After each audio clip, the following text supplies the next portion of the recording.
कर्णप्रयाग में और नगरासू में जो भी घटना सामने आई है और सभी पक्षों को हमने निष्पक्ष रूप से सरकार, प्रशासन, पुलिस कार्रवाई कर रही है और सभी प्रतिनिधिमंडल यहाँ पर प्रशासन के लोगों से मिले भी हैं और हमारे पुलिस महानिदेशक ने लगातार पिछले 2-3 दिनों से बात की है।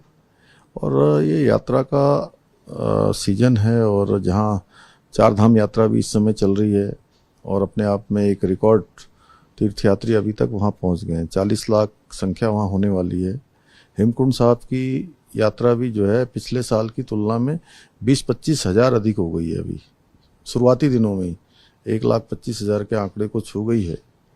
और चूँकि उत्तराखंड में 3 बड़े स्थान हमारे यहाँ पर हमारे सिख गुरुओं के द्वारा जिनकी स्थापना की गई थी, चाहे वो हेमकुंड साहब हो, रीठा साहब हो, नानक मता साहब हो, वो उत्तराखंड में ही है। और प्रत्येक वर्ष यात्रा चलती है। सबका सम्मान करना हम सबका संस्कार भी है। देवभूमि अतिथि देवो भव की तर्ज पर हमेशा यहाँ पर लोगों का सबका स्वागत करती है। तो सभी को बता दिया गया, कोई अब इशू नहीं है और कार्रवाई हो रही है, कानूनी कार्रवाई। जो भी दोषी पाया जाएगा उसके खिलाफ कार्रवाई हुई है और कार्रवाई आगे भी होगी, हमने सभी पक्षों को कहा है। और सोशल मीडिया पर इस पर या भ्रामक जो समाचार फैला रहे हैं, मैं उन सभी से कहना चाहता हूं कि इस प्रकार से चीज़ों को बांटने का प्रयास न हो। अभी पूरा देश एक है। हमारे यहाँ पर सभी धर्म के लोगों ने मिलजुल कर इस देश को आगे बढ़ाने का काम किया है, अभी भी आगे बढ़ाएंगे। उत्तराखंड देवभूमि है और देवभूमि में सबका सम्मान करना, देश की रक्षा के लिए हर 5वां सैनिक देने का काम देवभूमि उत्तराखंड के लोग करते हैं। देवभूमि के युवा नौजवान देश की सीमाओं की सुरक्षा करते हैं।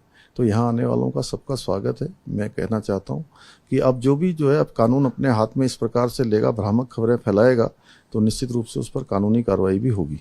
देखिए, मैं सभी से कहना चाहता हूँ, चूँकि ये गुरुद्वारे और ये हमारे सभी धार्मिक स्थान, ये हमारी बहुत आस्था श्रद्धा के स्थान हैं। यहाँ पर सबको आश्रय मिलता है, सबको मार्गदर्शन मिलता है, प्रेरणा मिलती है।